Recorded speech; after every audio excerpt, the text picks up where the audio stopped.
ফেরাউনের স্ত্রী। এই মহিলা অনেক দামি মহিলা, মুসা আলাইহিস সালামের পালক মা। সুবহানাল্লাহ পড়েন। নিজের সন্তান ছিল না, সাইয়েদনা মুসা আলাইহিস সালামকে মায়ের মতো লালন পালন করেছেন। গোপনে গোপনে মুসা আলাইহিস সালামের উপর ঈমান এনেছেন। গোপনে গোপনে রাত্রিবেলা তাহাজ্জুদ পড়ে চোখের পানি ছেড়ে চাইতেন কার কাছে? ফেরাউনের বউ আর ফেরাউনের ফিনান্স মিনিস্টার, অর্থমন্ত্রীর বউ, দুইজন লুকিয়ে কালিমা পড়ে মুসলমান। ফেরাউন কিছু জানে না। সুবহানাল্লাহ। কি আল্লাহর খেলা! ফেরাউন লক্ষ লক্ষ বনী ইসরাইলের ছোট্ট বাচ্চাকে জবাই করেছে একটা বাচ্চাকে ঠেকানোর জন্য। নাম কি? মুসা। আর ফেরাউনের ঘরে আল্লাহ মুসাকে বড় করলেন। কোন সুবহানাল্লাহ! লুকিয়ে লুকিয়ে ঈমান আনলো। ফেরাউনের বউ আসিয়া, অর্থমন্ত্রীর বউ, দুইজন মিলে ফেরাউনের কাছে ঘটনা পৌঁছে গেল, খবর পৌঁছে গেল। ফেরাউন ডেকে পাঠালো দুধের বাচ্চাকে নিয়ে। ফেরাউনের অর্থমন্ত্রীর বউ হাজির। কুখ্যাত সন্ত্রাসী ফেরাউনের নিজের বউ আসিয়াও হাজির। ফেরাউন বলে, এক আল্লাহর উপর কুফরির ঘোষণা দে, আল্লাহকে বলে যা, আমার পায়ের সামনে সেজদা দে, আমি মাফ করে দেব। আসিয়ার এক কথা, জীবন যাবে কিন্তু ঈমান যাবে। ফেরাউনের অর্থমন্ত্রীর স্ত্রীরও এক কথা, যে আল্লাহর কাছে আমরা মাথা নত করেছি, পৃথিবীর কোন শক্তির কাছে ওই মাথা আর নত হতে পারে না। ফেরাউন বলল, তাই নাকি? দেখি তোদের ঈমানের পাওয়ার কত বড়। অর্ডার করলো বিশাল বড় পাতিল নিয়ে আসো, কড়াই নিয়ে আসো, কড়াই ভর্তি তেল গরম করতে শুরু করো। টকবক টকবক করে কড়াইয়ের মধ্যে গরম তেল। ফেরাউন বলে, ও অর্থমন্ত্রীর স্ত্রী, তোমারে অনেক ভালো জানতাম, এখনই আমার পায়ের সামনে সেজদায় লুটিয়ে পড়ো, আল্লাহরে ছাড়ো, আমি তোরে ছেড়ে দেব। অর্থমন্ত্রীর বউ বলে, এত সোজা না। সুবহানাল্লাহ বলে। কি ঈমান? ঈমানের পথে অবিচল থেকে আমার মরণ যেন হয়, তোমারই কাছে মিনতি আমার, তোমারই কাছে মিনতি আমার, মহামহিম দয়াময়, ঈমানের পথে অবিচল থেকে আমার মরণ যেন হয়। পড়ে না আমি, আবার পড়ে না আমি। এক কথা, আল্লাহর সামনে মাথা নত করেছি, কারোর সামনে করব না। ফেরাউন অর্ডার দিল, এই মহিলার দুধের বাচ্চাটারে টান দিয়ে আন, টকবক তেলের মধ্যে, কড়াইয়ের মধ্যে গরম তেলের মধ্যে ছেড়ে দে। মায়ের চোখের সামনে দুধের বাচ্চাকে গরম তেলের মধ্যে ছাড়ে। হিসাবটা কি সহজ নাকি? কথা বলেন। চিৎকার দিয়ে মা কেঁদে ওঠে, ছেড়ে দাও। ফেরাউনের নির্দয় অন্তরে দয়া হয় না। দুধের বাচ্চাটারে তেলের মধ্যে ছেড়ে দেওয়ার পরে মুহূর্তের মধ্যে ছেলেটা রোস্ট হয়ে যায়। কিন্তু ছেলেটা হাত উঁচু করে ডেকে বলে, মা ভয় পেও না, তোমরা দেখো টকবগে কড়াইয়ের ভেতরে তেল, আসলে মা এটা আগুন না, এটা জান্নাতের বাগান। ও মা, ফেরাউনের দিকে তাকাসটা রে মা, আমার মতো দৌড় দিয়ে তেলের মধ্যে ঝাঁপ দে। আল্লাহু আকবার। ফেরাউনের অর্থমন্ত্রীর বউয়ের ঈমান দ্বিগুণ হয়ে যায়, তিনগুণ হয়ে যায়। সে বলে, ফেরাউন, গোটা পৃথিবীটারে এক পাশে করতে পারবি, কিন্তু আমার মাথাটা তোর পায়ের সামনে নোয়াতে পারবি? ফেরাউনের অর্থমন্ত্রীর ওই স্ত্রীকে বাচ্চার পরে ওই তেলের মধ্যে ঢেলে দেওয়া হলো। ওই মহিলাটাও রোস্ট হয়ে যায়। বাকি রইল ফেরাউনের বউ আসিয়া। কি নাম? আসিয়া কিন্তু দৃশ্যটা দেখেছে, চাক্ষুষ মৃত্যু দেখেছে দুইজনের। ফেরাউন বলে, আসিয়া, কত অন্তরঙ্গ সম্পর্ক আমাদের, আজীবন কত ভালোবাসা ছিল, কত খুনসুটি ছিল, কিন্তু আমার পায়ের মধ্যে সেজদা দিয়ে প্রমাণ কর তুই আমারে ভালোবাসিস। আসিয়ারও একই কথা, জীবন দিব কিন্তু ঈমান দিব না। ফেরাউন বলল, তোকেও আমি ছাড়বো না, তোকে আমি উলঙ্গ করব। হাজার হাজার মানুষের সামনে আসিয়ার কাপড় টেনে নেওয়া হলো, তক্তার মধ্যে শুইয়ে তক্তার মধ্যে হাতে পায়ে পেরেক মারা হলো। হাতের এই পাশ দিয়ে পেরেক ঢুকে ওই পাশ দিয়ে বেরোয়, তক্তার এ পাশ দিয়ে ঢুকে ও পাশ দিয়ে বেরোয়, ফিনকি দিয়ে রক্ত বের করে। আসিয়া সহ্য করতে না পেরে ডেকে বলে, আল্লাহ, ফেরাউন থেকে তুমি আমারে বাঁচাও। এই দোয়াটা সূরাতুত তাহরিমে আল্লাহ সরাসরি কোট করেছেন, রব্বিবনিলি ইনদাকা বাইতান ফিল জান্নাহ।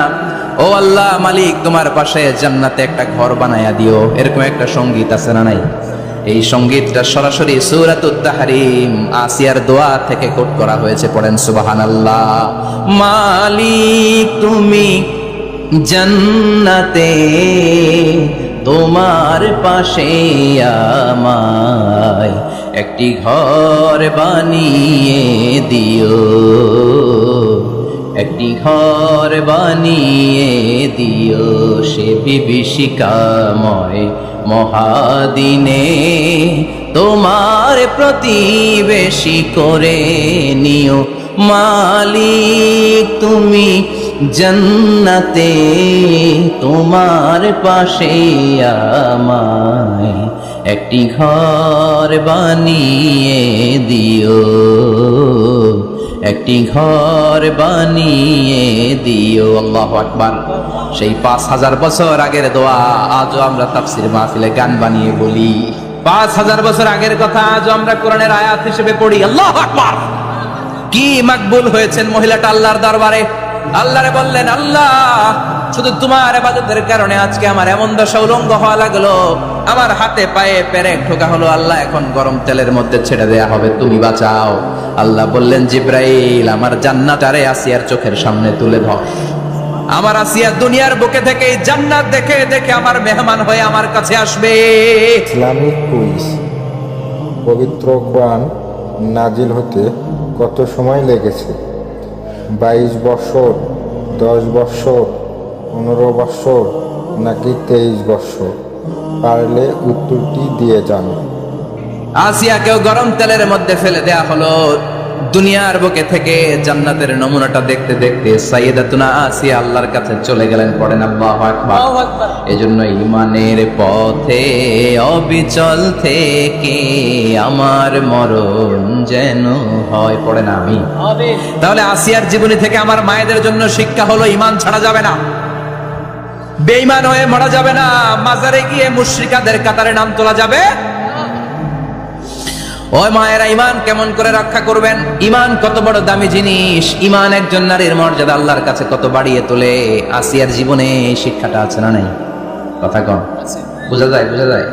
তাহলে প্রথমে জানলাম কার কথা? হাজারের কথা। হাজারার জীবনী থেকে শিক্ষা ছিল তাওয়াক্কুল করতে হবে একজনের উপর, তিনি কে? আল্লাহ। আসিয়ার জীবনী থেকে আমরা কি শিখলাম? ঈমান রক্ষা করতে হবে। জীবন যাবে, ঈমান যাবে, জীবন যাবে, ঈমান যাবে। 3 নম্বরে মারিয়াম আলাইহিস সালাম, আজীব একটা মহিলা, স্বামী ছাড়া তার পেটের ভেতরে সন্তান দিয়েছে কে? আবার উনার নামে কোরআনে একটা সূরা দিয়েছে কে? কি নাম? সূরাতু মারিয়াম। কাফ হা ইয়া আইন সাদ, যিকরু রাহমাতি রাব্বিকা আবদাহু যাকারিয়া। আল্লাহু আকবার। কি সুন্দর সূরা, কি অন্তমিল, কি চমৎকার ঘটনার বর্ণনা। উনার নামেও সূরা, উনার ফ্যামিলির নামেও সূরা। উনার আব্বার নাম ইমরান, মায়ের নাম হান্না বিনতে ফাখুজ। উনাদের ফ্যামিলিটা আল্লাহর কাছে এত প্রিয়, আল্লাহর একটা সূরা দিলেন ইমরানের পরিবারের সূরা। কোন? সুবহানাল্লাহ। কোরআনের 3 নাম্বার সূরা, সূরাতু আলে ইমরান। কি নাম? সূরাতু। আবার কোরআনে আল্লাহ ওনাকে বলেছেন সিদ্দিকা, মানে সত্যবাদী নারী। আবার আল্লাহ বলেছেন ওয়ালাইসাদ যাকারু কাল উনসা, এটা এমন মেয়ে কোন পুরুষ এই মেয়ের মতো হতে পারে? ওনার মা হান্না বললেন, আল্লাহ আমার পেটে ছেলে না মেয়ে আমি জানি না। যখন মারিয়াম পেটে, আল্লাহ ছেলে হোক মেয়ে হোক বাইতুল মুকাদ্দাসের খাদেম হিসেবে তুমি কবুল করে নাও। আমার পেটে যা আছে তোমার জন্য মানত করে দিলাম। কিন্তু ভূমিষ্ঠ করার পরে দেখে মাইয়া, ভূমিষ্ঠ করার পরে দেখে কি? মেয়ে। ভাবছিল ছেলে, ছেলে হইলে খাদেম হবে, এখন মেয়ে। আল্লাহ বলে চিন্তা করো না, সাধারণ মেয়ে না। ওয়ালাইসা যাকারু কাল উনসা, এটা এমন মেয়ে কোন ছেলেরাও এই মেয়ের মতো হতে পারে। এই মেয়েকে দিয়ে দেওয়া হলো। Baitul Maqdis, one of the major 3 mosques in Islam, ইসলামের সর্বশ্রেষ্ঠ 3টা মসজিদের একটা। এই বাইতুল মুকাদ্দাসের খাদেমা ছিল উনি। মসজিদ ক্লিন করতো আর ইবাদত করতো, ইবাদতে মশগুল হয়ে থাকতো, পাগল পড়া হয়ে থাকতো, চক্ষু বন্ধ করে আল্লাহর কথা স্মরণ করতো। মর্যাদা আল্লাহ তো বাড়িয়ে দিলেন, আনসিজনাল যত জান্নাতি ফল সব সামনে এসে হাজির হয়ে যেত। ওনার খালু জাকারিয়া এসে বলতেন, আন্না লাকে হাযা, ও মারিয়াম এই ফল তো এই সিজনে ফিলিস্তিনে নাই, পাইলা কই? তিনি বলতেন, হুয়া মিন ইনদিল্লাহ, রব্বুল আলামিন জান্নাত থেকে ফলের ব্যবস্থা করেছে। কোরআন সাক্ষী, আন্না লাকে হাযা, কোত্থেকে এই ফ্রুট পাইলা? আনসিজনাল, এটা তো এখানে নাই। উনি বললেন, হুয়া মিন ইনদিল্লাহ, ইন্নাল্লাহা ইয়ারযুকু মান ইয়াশাউ বিগাইরি হিসাব, আল্লাহ এরকম যারে চায় বিগাইরি হিসাব রিজিক দিয়ে থাকে। সুবহানাল্লাহ বলেন। সব সময় আল্লাহর ইবাদত, সব সময় তাহাজ্জুদ, সব সময় জিকির করতেন লা ইলাহা লা ইলাহা ইল্লাল্লাহু মুহাম্মাদুর রাসূলুল্লাহ। ওনার পুরো জীবনের কোন মুহূর্ত আল্লাহর জিকির থেকে খালি যায় নাই, সব সময় ইবাদতে মশগুল, সব সময় কি।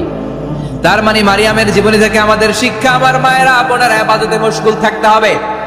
কিন্তু দুর্ভাগ্যজনক হলেও সত্যি, আমার বোনেরা জি বাংলা নিয়ে মশগুল থাকে। ওনারা মশগুল থাকে ঠিকই, তবে ইবাদত নিয়ে না।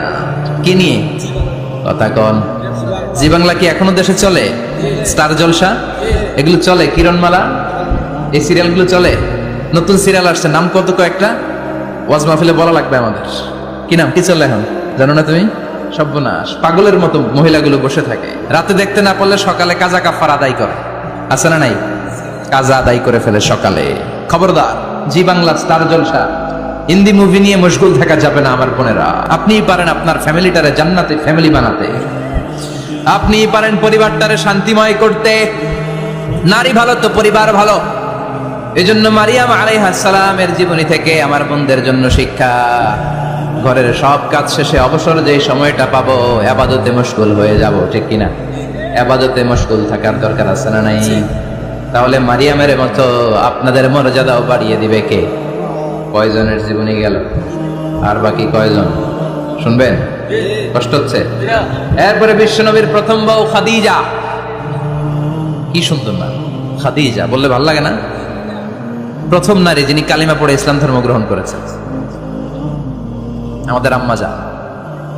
বিশ্বনবীর প্রথম বউ, 25 বছর বিশ্বনবীর সাথে সংসার করেছেন, 3 বছর বিশ্বনবীর সাথে জেল খেটেছেন, শিয়াবে আবি তালেবে। কেমন বউ? জামাইও জেলখানায়, বউ জেলখানায়। বিশ্বনবীর সবগুলো বাচ্চা সন্তান ছেলে মেয়ে এই মহিলার গর্ভ থেকে এসেছে, একজন ছাড়া, ইব্রাহিম। ইব্রাহিম বিশ্বনবীর আরেক বউ মারিয়ার গর্ভে এসেছে, বাকি সব খাদিজার গর্ভে। যে আমরা ফাতেমা, বিশ্বনবীর কন্যার নাম কি? ফাতেমার মায়ের নাম কি? খাদিজা। সুবহানাল্লাহ। ফাতেমা, রুকাইয়া, উম্মে কুলসুম, জায়নাব, এই 4 জনের মাই খাদিজা। আবার আব্দুল্লাহ, কাসেম, এদের মায়ের নামও খাদিজা। বিশ্বনবীর সব সন্তান এসেছে খাদিজার পেট থেকে। বরকত বেশি না কম? বিশ্বনবী ভয় পেলে খাদিজার কাছে গেলে ভয় কেটে যেত, সাহস যোগাতেন, শেল্টার দিতেন, ছাতার মতো মাথার উপরে দাঁড়িয়ে থাকতেন। আল্লাহু আকবার। বিশ্বনবী বলতেন, রুজিকতু হুব্বাহা, খাদিজার ভালোবাসা আমার অন্তরে আল্লাহ রিজিক হিসেবে দিয়েছে। আবার বিশ্বনবী বলতেন, আল্লাহ যেই কিয়ামতের দিন বন্ধু বন্ধুরে চিনবে না, ভাই ভাইরে চিনবে না, কেউ কাউরে চিনবে না, ওই কঠিন দিনে আমি আমার খাদিজারে যেন ভুলে না যাই, আমার খাদিজারে যেন দেখা মাত্রই চিনতে পারি এটা আমার খাদিজা। খাদিজাকে নিয়ে মা আয়েশা একদিন একটা কটু কথা বলেছিল। ও নবী, কবে আপনার এই বুড়ি মহিলা, বুড়ি বউ খাদিজা ইন্তেকাল করেছে, তারপরে কত সুন্দরী সুন্দরী বউ আমরা এসেছি, আমার ভালো লাগে না? খালি বুড়ির কথা কন, খালি বুড়ির কথা স্মরণ করেন। আমরা আছি, আমাদের দিকে তাকান, আমরা কত সুন্দরী, আমরা কত ভালো। বিশ্বনবী রেগে গেলেন, মা আয়েশাকে এইভাবে ধরলেন। জীবনে কোনোদিন কোন স্ত্রীর গায়ে হাত তোলে নাই, শুধু ওই দিন মা আয়েশাকে এইভাবে ধরেছিলেন আর বলেছিলেন, আয়েশা খবরদার, জীবনে এই কথা বলবা না। আমার খাদিজা আমার বিপদের দিনের সঙ্গিনী, তোমরা আমার সুখের দিনের সঙ্গিনী। তোমরা কেউ আমার সাথে জেল খাটো নাই, খাদিজা আমার সাথে জেল খেটেছে 3 বছর। কয় বছর? খাদিজা যখন ইন্তেকাল করলো, বিশ্বনবী কবর দিলেন, দোয়া করলেন আর কাঁদলেন। সাহাবারা দোয়া শেষে চলে যায়। আবু বকর বললেন, নবী কবর দেয়া হলো, খাদিজাকে দোয়া করা হলো, এবার চলেন। বিশ্বনবী তবুও যান না। বিশ্বনবী বললেন, আবু বকর তোমার মনে চাই তুমি ঘরে ফিরে যাও, আমি যাব না। আল্লাহু আকবার। কি মহিলা ছিল! বিশ্বনবীকে সবসময় আগলে রেখেছে, শেল্টার দিয়েছে, প্রতিভক্ত ছিল। খাবার নিয়ে বিশ্বনবীর জন্য এদিক সেদিক যেতেন, বিশ্বনবী না আসলে খেতেন না। বিশ্বনবীকে কলিজার চাইতো বেশি ভালোবাসতো, পতি যা বলবে তাই শুনতো। ও মায়েরা, খাদিজাতুল কুবরার জীবনী থেকে আপনাদের জন্য শিক্ষা হলো প্রতিভক্তি। কি ভক্তি? এখন প্রতিভক্তি নাই, আমরা করি নারী ভক্তি। এখন নারী নির্যাতন কমে গেছে বাংলাদেশে, বেড়ে গেছে পুরুষ নির্যাতন। এখন আমরা ভক্তি করা লাগে, আমরা ভক্তি না করলে ঘরে খাওয়ান নাই, এরকম ঝামেলা আছে না নাই? কথা বলেন। মায়েরা, বোনেরা, আপনার স্বামী যদি আপনার উপর না খুশ থাকে, আপনার ইবাদত আপনাকে বাঁচাতে পারবে না। বিশ্বনবী ফাতেমাকে বললেন, ফাতেমা তুমি বিশ্বনবীর মেয়ে হতে পারো, কিন্তু আলী যদি তোমার উপর না খুশ থাকে, তোমার সব শেষ, সব শেষ। আবার বিশ্বনবী বললেন, আমি যদি এক আল্লাহ ছাড়া কারো সামনে মাথাটা নত করার বিধান দিতাম। এক আল্লাহ ছাড়া যদি কাউকে সেজদা করতে আমি বলতাম, আমি দুনিয়ার সব নারীদের বলতাম স্বামীর পায়ে সেজদা দিয়ে পড়ে থাকো। কি সম্মান আল্লাহ দিলেন স্বামীকে। আপনার জান্নাত আপনার স্বামীর ভেতরেই। স্বামীকে সন্তুষ্ট করেন, স্বামীর আনুগত্য করেন, দেখবেন ফ্যামিলিটা সুন্দর হবে।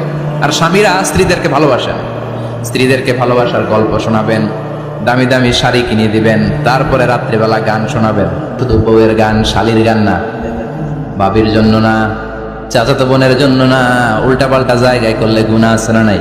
স্ত্রীর সাথে প্রেম নিবেদন করেন, ভালোবাসা নিবেদন করেন, সংসারটারে শান্তিপূর্ণ করে দিবে কে? তার মানে খাদিজাতুল কুবরার জীবনী থেকে শিক্ষা কি? ভুলে গেছি কি শিক্ষা? প্রতিভক্তি। কি ভক্তি? স্বামীকে ভক্তি করা লাগবে, তা না হলে জান্নাত নাই। এরপরে বিশ্বনবীর একমাত্র কুমারী বউ নাম কি? আয়েশা। বিশ্বনবী বললেন উরিতুকি ফিল মানামি সালাসা লায়াল। আয়েশা, বিয়ের আগে তোরে কিন্তু আমি 3 বার স্বপ্নে দেখছিলাম। সুবহানাল্লাহ কইবেন না? বড্ড খুশি হয়ে গেলেন আয়েশা। এরপরে বললেন 3 বার স্বপ্ন দেখার পরে তোমার ব্যাপারে মনের মধ্যে কেমন কেমন যেন ভালো লাগে। তারপরে একটা ছোট্ট কাগজের মধ্যে, জান্নাতি কাগজ, রেশমি কাপড়ের মধ্যে তোমার চেহারাটা এনে জিব্রাইল বললেন দেখেন নবী কেমন লাগে। আমি কইলাম ভালো লাগে। কার মেয়ে? আপনার বন্ধু আবু বকরের মেয়ে। বিয়ে করবেন নাকি? বিশ্বনবী বললেন ও জিব্রাইল, তুমি যদি ঘটক হও, আল্লাহ যদি হয় কাজী, আমি মুহাম্মদ বিয়েতে রাজি। সুবহানাল্লাহ পড়েন। বিয়ে হয়ে গেল, কিন্তু ঘরে দামি ফার্নিচার নাই, টাকা পয়সাও তেমন নাই, কিন্তু আছে খালি সুখ। আছে কি? যেটা টাকা দিয়ে কিনা যায়, টাকা দিয়ে বাড়ি কিনা যায়, গাড়ি কিনা যায়, সুখ কিনা যায় নাকি? টাকা দিয়ে বিছানা কিনা যায়, বালিশ কিনা যায়, হোম কিনা যায় নাকি? কথা বলেন। এজন্য সুখ দেওয়ার মালিক কে? দোকানে সুখ পাওয়া যায়? সুখ দেওয়ার মালিক একজন, তিনি কে? মা এসে একমাত্র কুমারী বউ, আদর করে তিনি ডাকতেন হুমায়রা, আবার মাঝে মাঝে ডাকতেন ইয়া আইশু। আয়েশা না, আয়েশু সংক্ষেপ। এত ভালোবাসতেন মা আয়েশাকে। মা আয়েশা গ্লাসের যেই জায়গা দিয়ে পানি খেতেন, বিশ্বনবী ওই জায়গায় মুখ লাগিয়ে পানি খেত। মা আয়েশা গোশতকে হাড্ডি ফেলে দিলে বিশ্বনবী ওই হাড্ডিটা নিয়ে চষতে শুরু করে দিত। এক বালতি থেকে পানি নিয়ে দুইজনে গোসল করত। আবার বিশ্বনবীর সাথে সাথে মাঝে মাঝে বায়না ধরতো, মাঝে মাঝে রাগও করতো। সুবহানাল্লাহ কোন? স্বামী স্ত্রীর মধ্যে একটু রাগ আছে না নাই? রাগ থাকলে ওইটারে আবার ভালোবাসায় পরিণত করে দেয় কে? রাগ না থাকলে ভালোবাসা তো ভালোবাসাই না, রাগ থাকতেই হবে, তাইলে ভালোবাসার মর্ম বোঝা যায়। চিল্লায় বলেন ঠিক কিনা? ক্ষুধা না থাকলে খাবারের মর্যাদা বোঝা যায় না। সারাদিন পেট ভরা, খাবার মজা বুঝবেন? ক্ষুধা, প্রচন্ড ক্ষুধা, তৃষ্ণার্ত, লেবুর শরবত পাইলে অমৃতের মতো লাগে। প্রচন্ড ক্ষুধা, হাজি বিরিয়ানি পাইছেন 1 প্লেট, ইচ্ছে মতো খাবেন, কিন্তু পেট ভর্তি, হাজি বিরিয়ানি খাওয়া যাবে? এজন্য রাগ না থাকলে ভালোবাসা যে কত দামি, ভালোবাসা যে আল্লাহর পক্ষ থেকে কত বড় নেয়ামত বোঝা যায় না। মাঝে মাঝে মা আয়েশা রাগ করতেন। শুনতেছেন? বিশ্বনবী বলেন আয়েশা, কখন তুমি রাগ করো, কখন তুমি আমারে ভালোবাসো আমি বুঝি। সুবহানাল্লাহ পড়েন। মা আয়েশা বললেন কেমনে বুঝেন? বিশ্বনবী বললেন যখন তুমি রাগ করো তখন নামাজের পরে দোয়ার মধ্যে বলো, ও ইব্রাহিম আলাইহিস সালামের আল্লাহ, আপনি আমার উপর দয়া করেন। তার মানে তুমি রাগ করে আছো, আমার নাম নাও নাই। আর যখন আমার উপর খুশি থাকো, নামাজের পরে দোয়াতে বলো, মুহাম্মদ সাল্লাল্লাহু আলাইহি ওয়াসাল্লামের আল্লাহ, আপনি আমাদের উপর রহমত করেন। তার মানে খুশির সময় তুমি আমার নাম নাও, রেগে গেলে অন্য নবী দিয়ে দোয়া সেরা দাও, রেগে গেলে আমার নামটা নাও না। মা এসে বলে নবী গো, আমি তো শুধু নামটাই মুখ দিয়ে নেই না, কিন্তু কলিজা থেকে তো আপনারে বাদ দিতে পারি না। আল্লাহু আকবার! কি ভালোবাসা! মা এসে বলতেন আমি যখন বিশ্বনবীর সাথে শীতের রাতে এক ল্যাপের নিচে ঘুমাতাম, তখনও জিব্রাইল অভিনাজিল করতো। সুবহানাল্লাহ নাই? কোন স্ত্রীর সাথে অন্তরঙ্গ বসবাসের সময় কোরআনের অভিনাজিল হতো না। একমাত্র মা আয়েশার সাথে যখন এক বিছানার এক ল্যাপের নিচে দুইজন শুয়ে আছে, কোরআনের আয়াত নাজিল করছে কে? আবার মা আয়েশা বলছেন আমার কারণে ও মুসলিম উম্মাহ তোমরা তায়াম্মুমের বিধান পেয়েছো। ফাতায়াম্মামু সাঈদান তাইয়্যিবা। মা আয়েশা একটা যুদ্ধে গিয়েছিলেন, যুদ্ধ থেকে ফেরার পথে মা আয়েশার গলার লকেট নাই। মাঝে মাঝে হয় না, মহিলা গলার লকেট পায় না, পুরা বাড়ি আগুন করে ফেলাইছে, লকেট নাই, লয়ে গেল রে, নিয়ে গেল রে, হারাইলাম রে। মা আয়েশার লকেট নাই। লকেট হারানোর পরে মা আয়েশা কান্নাকাটি। বিষ্ণু বললেন থামো, অনেকক্ষণ থামার পরে লকেট খুঁজে পায় না, সবাই খোঁজাখুঁজি, লকেট কই, লকেট কই, লকেট খুঁজে পায় না। ওদিক দিয়ে মাগরিবের নামাজের সময়ও শেষ, নামাজের সময় শেষ। আর যেই জায়গায় লকেট খোঁজার জন্য থামা হয়েছে ওই জায়গায় আবার পানি নাই, পানি সামনে, পানির দিকেও যেতে পারে না, লকেটও খুঁজে পায় না, নামাজও পড়া যায় না। সব সাহাবীরা মিছিল শুরু করছে, আবু বকর রে ধর ধর ধর, আবু বকর রে ধর। আবু বকরের মেয়ের কারণে নামাজ আমাদের চলে যাচ্ছে। সাইয়েদনা আবু বকর ঘটনা বেসামাল দেখে আয়েশার কাছে গেল, যে দেখে বিশ্বনবী মা আয়েশার কোলের মধ্যে, ল্যাপের মধ্যে মাথা দিয়ে শুয়ে আছে। রাগের চোটে বুখারীর বর্ণনা, আঙ্গুল নিয়ে মা আয়েশার পেটের মধ্যে দিল এক খোঁচা। লকেট হারাইলি কেন ক? তোর জন্য বাইরে মিছিল চলে, তোর জন্য বাইরে সব সাহাবারা বলে নামাজ পড়তে হবে, সময় নাই। ও আবু বকর, আপনার মেয়ের কারণে এই কাণ্ড। খাসরা মানে কুমর। আবু বকর মা আয়েশার খাসরাতে এত জোরে গুতা মেরেছেন, মা আয়েশা বললেন এই গুতার কারণে আমি অনেক দূরে চলে যাওয়ার কথা ছিল, ব্যথার চোটে, কিন্তু যাই নাই, কারণ কোলে কে? কোলের মধ্যে বিশ্বনবীর মাথা, নড়ে গেলে বিশ্বনবীর ঘুম ভেঙে যাবে, ব্যথাটা হজম করেছি, নড়ি নাই। আল্লাহ তখন আয়াত নাজিল করলেন, ফালাম তাজিদু মাআন ফাতায়াম্মামু সাঈদান তাইয়্যিবা। ও সাহাবারা, মিছিল বন্ধ করো। কোন নারীর বিরুদ্ধে মিছিল করো? এই নারীর সাথে তো বিয়ে আমি সরাসরি বিশ্বনবীর দিয়েছি। যাও, ওজুর জন্য টেনশনে ছিলা, টেনশনের দরকার নাই।